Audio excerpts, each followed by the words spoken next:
मायावती के कार्यकाल में विकास के कामों को घनश्याम चंद्र खरवार ने बसपा की सभा में कार्यकर्ताओं के समक्ष रखा। अब खबर विस्तार से। हम तो बहन कुमारी मायावती को उत्तर प्रदेश का 5वीं बार मुख्यमंत्री बनाने के उद्देश्य से पूरे प्रदेश में संगठन का काम कर रहे हैं। बसपा के गोरखपुर मंडल प्रभारी और पूर्व सांसद घनश्याम चंद्र खरवार बहुजन समाज पार्टी के तत्वाधान में कुशीनगर जनपद के हाटा तहसील उत्सव मैरिज हॉल में एक दिवसीय कार्यकर्ता समीक्षा बैठक को संबोधित कर रहे थे। उन्होंने मायावती के 4 बार के कार्यकाल की उपलब्धियों को कार्यकर्ताओं के सामने एक एक कर रखा और भाजपा, कांग्रेस तथा सपा के कार्यकाल की विफलताओं के लिए अपने विरोधियों को निशाना बनाया। इस मौके पर सुरेश चंद्र भारती गोरखपुर मंडल प्रभारी, विद्यासागर कुशीनगर जिला अध्यक्ष, हिमांशु मिश्रा, असगर अली, ऋषि कपूर, हरेंद्र कुमार गौतम, देवेंद्र कुमार गौतम, वेद प्रकाश, राजमंगल भारती, श्री राम कुमार, प्रवीण कुमार गौतम, रेशमा खातून और शांति देवी के अलावा पार्टी के अनेकों नेता और सैकड़ों कार्यकर्ता सभा में शामिल थे।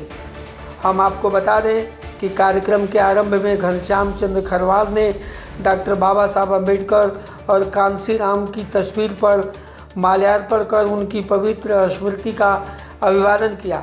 कार्यक्रम का सूत्र संचालन जयश्री प्रसाद ने तथा स्वागत हिमांशु मिश्रा और आभार प्रदर्शन शैलेश गुप्ता ने किया। अब हम आपको घनश्याम चंद्र खरवार के विचारों को सुनवा रहे हैं। नमस्कार। DRV न्यूज़ के लिए मुंबई के वरिष्ठ पत्रकार कपिल देव खरवार की रिपोर्ट।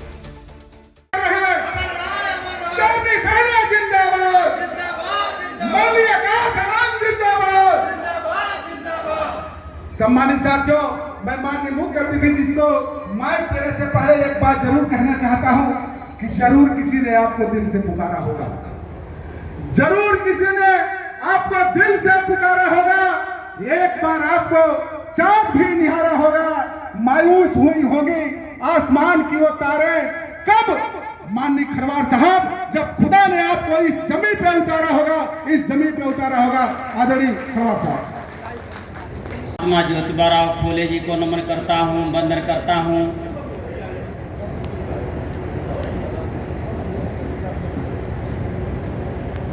आरक्षण के जनक राजर्षि छत्रपति साहू जी महाराज जी को नमन करता हूँ, वंदन करता हूँ। भारतीय संविधान के निर्माता, भारत के भाग्य विधाता परम पूज्य बाबा साहब डॉक्टर भीमराव अंबेडकर जी के चरणों में श्रद्धा सुमन अर्पित करता हूँ, नमन करता हूँ, वंदन करता हूँ। वामसेव DS4 और बहुजन समाज पार्टी के जन्मदाता, संस्थापक परम आदरणीय माननीय श्री कांसीराम साहब जी को श्रद्धा सुमन अर्पित करता हूँ, नमन करता हूँ, वंदन करता हूँ। बहुजन समाज पार्टी की राष्ट्रीय अध्यक्ष और इस देश में सामाजिक परिवर्तन एवं आर्थिक मुक्ति आंदोलन की महानायिका आदरणीय बहन कुमारी मायावती जी के दीर्घ जीवन की कामना करता हूँ। बहुजन समाज पार्टी की राष्ट्रीय संयोजक, युवा दिलों की धड़कन,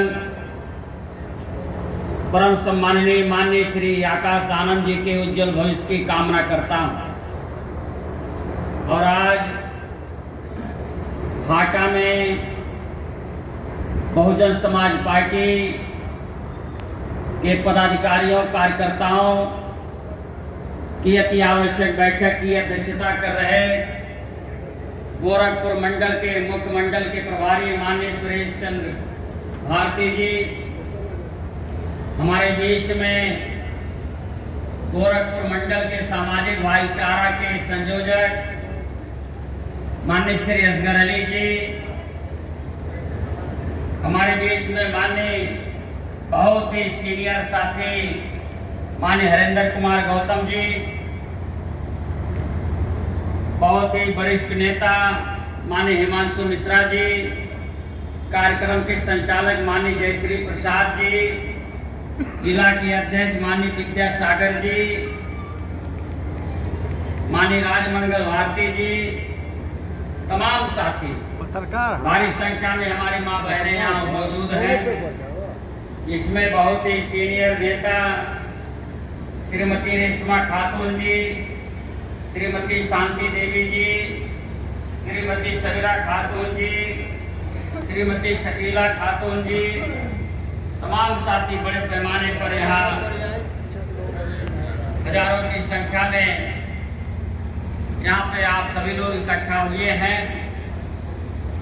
जिला के पदाधिकारी, विधानसभा के पदाधिकारी, सेक्टर के पदाधिकारी, पोलिंग बूथ के पदाधिकारी, जिला पंचायत के सदस्य, क्षेत्र पंचायत के सदस्य, प्रधान, पूर्व प्रधान, डॉक्टर, मास्टर, इंजीनियर, प्रवक्ता, अधिवक्ता, भारी संख्या में यहाँ पे आज इकट्ठा हुए हैं। मैं अपनी तरफ से आप सभी लोगों का दिल की गहराइयों से हार्दिक स्वागत करता हूँ, हार्दिक अभिनंदन करता हूँ। लुटेरे लीडरों की लीडरी देखी नहीं जाती, लुटेरे लीडरों की लीडरी देखी नहीं जाती, गरीबी, तंग बस्ती, भूखमरी देखी नहीं जाती, उनकी बिल्डिंगों को देखते हम नेक नजरों से, मगर उनसे हमारी झोपड़ी देखी नहीं जाती। हमारा देश भारतवर्ष लगभग 80 साल होने जा रहा है आजादी प्राप्त किए। आजादी का मतलब आजादी, हर तरह की आजादी। देश के आजादी के बाद चंद मुट्ठी भर लोगों को तो बढ़िया सी आजादी मिली, किंतु बहुत सारे लोगों को आज भी सही ढंग की आजादी नहीं मिली। हमारे देश की आबादी 140 करोड़ है। 140 करोड़ लोगों में भारत सरकार का ही आंकड़ा है 80 करोड़ लोगों को कोटे का राशन से राशन उठाना पड़ता, तब उनका चूल्हा जलता। 80 करोड़।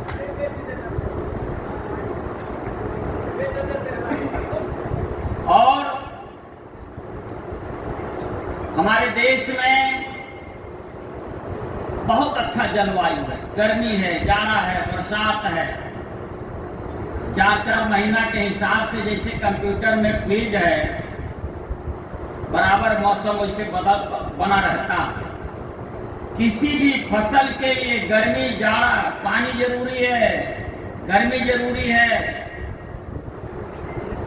वो मौसम भारत को मिला हुआ है, किंतु भारत के अंदर जात पात है, ऊंच नीच है, छुआछूत है, एक दूसरे के प्रति घोर नफरत है। और जब से भारतीय जनता पार्टी आई है, तब से हिंदू मुस्लिम का बड़ा नफरत पैदा करने का काम किया। कितना सुंदर देश, सम्राट अशोक का शासन, अकबर महान का शासन, तमाम ऐसे महान लोग अपना सैनिक खाना बनाने में लग जाते हैं। राजा दाहिर के यहाँ एक जगह खाना बन रहा था, क्योंकि वो मुसलमान थे। नहीं, मोहम्मद बिन कासिम के यहाँ एक जगह खाना बन रहा था, क्योंकि वो मुसलमान थे। लेकिन राजा दाहिर की सेना में जितनी जातियां थीं, उतनी जगह खाना बन रहा था, क्योंकि वो हिंदू थे। सबका अलग अलग खाना बन रहा था। मोहम्मद बिन कासिम ने देखा, अपने सेनापति से पूछा कि राजा दाहिर के यहाँ तो सैकड़ों जगह भोजन बन रहा है, इसका मतलब राजा दाहिर की सेना हमसे बड़ी है। नहीं तो हमारे यहाँ एक जगह खाना बन रहा, उनके यहाँ सैकड़ों जगह खाना बन रहा, इसका मतलब उसके यहाँ ज्यादा लोग हैं। उसके सेनापति ने कहा कि मैं पता करके बताता हूं। सेनापति ने पता लगा लिया और मोहम्मद बिन कासिम को बताया कि राजन ऐसा नहीं है, उनके यहाँ तमाम जातियों की सेना है, तमाम जातियां हैं उनकी सेना में। दोनों एक साथ वो जातियां आपस में एक जगह खाना नहीं बना सकती, एक जगह खाना नहीं खा सकती। छुआछूत की भावना, इसलिए अलग अलग खाना बन रहा है। मोहम्मद बिन कासिम ने कहा, जो सेना एक जगह खाना खा नहीं सकती, कल 12 बजते बजते इनको हम हरा देंगे। और वही हुआ। दूसरे दिन ही राजा दाहिर हार गए। 712 पहला दिन था। उसी दिन भारत में मुस्लिम का प्रवेश हुआ था। तो हमारे यहाँ ये जातियां देश को कमजोर करने का काम करती। ये जात पात, छुआछूत का भेदभाव भारत के संविधान में इन सब की कोई मान्यता नहीं है। लेकिन कुछ चतुर चालाक किस्म के लोग भारत में जातियां बना करके शोषण करते हैं, अन्याय करते हैं, अत्याचार करते हैं। मजदूर मजदूरी मांगता है तो उसको मारते पीटते हैं, उसे बेगारी कराते हैं। तो कुल मिलाकर के भारत का संविधान हमें मानवतावादी बनाने की सीख देता है। हमें जात पात ऊंच नीच की भावना से ऊपर उठ करके देश और समाज के हित में काम करने की सोच पैदा करता है। इसलिए मेरे साथियों, हमें इन बंधनों से मुक्त होना पड़ेगा। बहुजन समाज पार्टी यही काम कर रही है।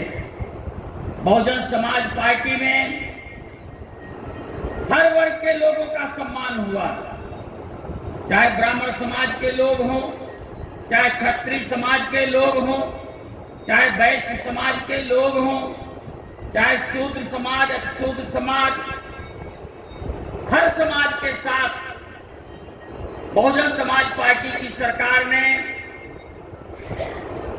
उनको सम्मान देने का काम किया। बहुजन समाज पार्टी की 4 बार उत्तर प्रदेश में सरकार रही है। 4 बार के शासनकाल में सबका विकास हुआ है। ब्राह्मण समाज के लोगों को तमाम मंत्री बनाया, 40-40 लाल बत्तियां दिया। ठाकुर समाज को तमाम लोगों को मंत्री बना दिया। पिछड़े वर्ग वैश्य समाज को तमाम लोगों को मंत्री बनाया, आयोग में बनाया। और निषाद समाज को बड़े पैमाने पर, मौर्य समाज के लोगों को, राजभर समाज के लोगों को, तमाम समाज के लोगों को मंत्री बनाया, विधायक बनाया। और ये केवल बहुजन समाज पार्टी ही है। हमारे देश में 1952 में पहला चुनाव हुआ था। 1952 से लेकर के 1984, 14 अप्रैल 1984 को बहुजन समाज पार्टी का गठन हुआ था। और बहुजन समाज पार्टी के गठन के पहले और 1952 के बाद इन बीच के 32 साल में तमाम ऐसी जातियां थी जिनका एमपी एमएलए नहीं बन पाया था। तमाम ऐसे लोग थे जिनकी प्रदेश की सरकार में भागीदारी नहीं थी। और बाबा साहब डॉक्टर अंबेडकर जी कहा करते थे, जिस समाज का शासन में प्रशासन में भागीदारी नहीं होता वह समाज गुलाम और लाचार होता है। इस बात को ध्यान में रख करके आदरणीय बहन कुमारी मायावती जी ने परम सम्मानित माननीय श्री कांशीराम साहब ने तमाम पिछड़ी जातियों में लीडरशिप पैदा किया। विधानसभा में विधानसभा सदस्य बनाया। उत्तर प्रदेश की बसपा की सरकार में उनको मंत्री बनाया और उनको पावर दिया। आज भी लोग मंत्री हैं, आज भी लोग भाजपा के विधायक मंत्री हैं और उनसे बात करिए तो कहते हैं अधिकारी हमारा नहीं सुनता। पद तो उनको मिल गया लेकिन पावर नहीं मिला। जैसे लड़का जब रोवत है तो ओका चुप करावे टाइम झुनझुना दे दिया जाता है। झुनझुना होता ना बजा, उसमें से आवाज निकलती, झुनझुना दे दिया जाता। लेकिन भाजपा के मंत्रियों विधायकों को भी झुनझुना तो मिला लेकिन मोहम्मद का दनवा निकाल लिया है। अब वो खाली हिलाइए बजाइए नहीं, बजबे नहीं करता, केवल हिलाते रहिए। और बहुजन समाज पार्टी की सरकार में पावर होता है और वो पावर मंत्री विधायक छोड़ो, बूथ का हमारा अध्यक्ष, सेक्टर का अध्यक्ष, विधानसभा का पदाधिकारी, विधानसभा का अध्यक्ष, थाने में, कोतवाली में, तहसील में कई अधिकारी के यहाँ चला जाए तो हमारे कार्यकर्ता को देख करके अधिकारी उठ के खड़ा हो जाता। अधिकारी हमारे कार्यकर्ताओं को देखकर खड़ा हो जाता और उसकी सुनवाई होती है। वहां एमपी एमएलए की जरूरत नहीं है। हमारा कार्यकर्ता खुद इतना मजबूत था। आदरणीय बहन जी की सरकार में सबको पावर मिल गया था, अपना काम खुद करा लेते थे और अधिकारियों का माइंड सेट था कि जो जितना गरीब है उतने बहन जी के करीब है। ये भावना पैदा हुई। और आदरणीय बहन जी ने उत्तर प्रदेश में तमाम बड़े बड़े जिले थे, डीएम और एसपी हर तहसील में जा नहीं पाते थे, हर ब्लॉक में जा नहीं पाते थे। तमाम बॉर्डर के इलाके में उत्पीड़न, अन्याय, अत्याचार होता रहता था, कोई सुनने वाला नहीं होता। और जिला मुख्यालय के इर्द गिर्द ही काम होता था, शहर में ही काम होता था, देहात में काम कभी नहीं हुआ।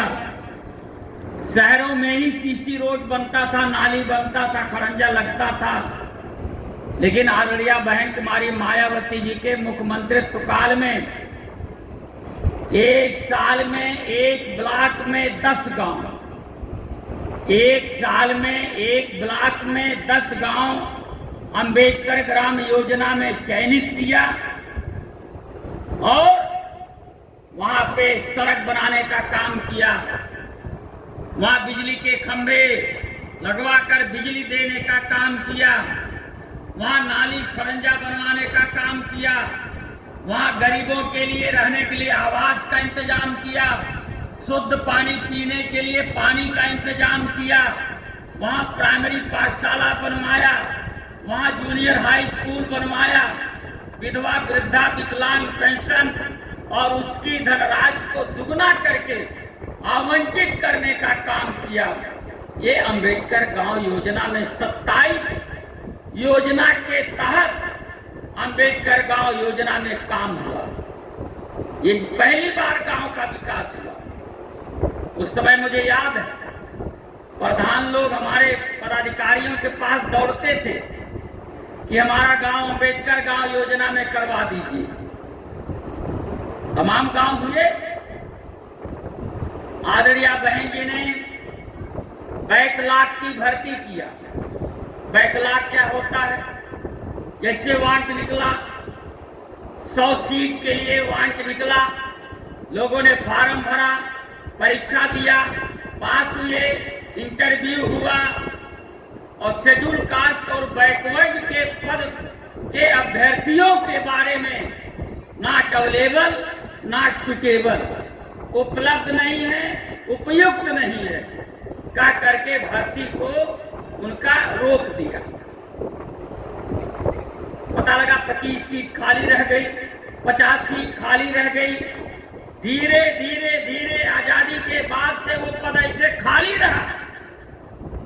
ना तो भाजपा की सरकार ने, ना तो सपा की सरकार ने, ना तो कांग्रेस की सरकार ने बैकलॉग की भर्ती नहीं किया।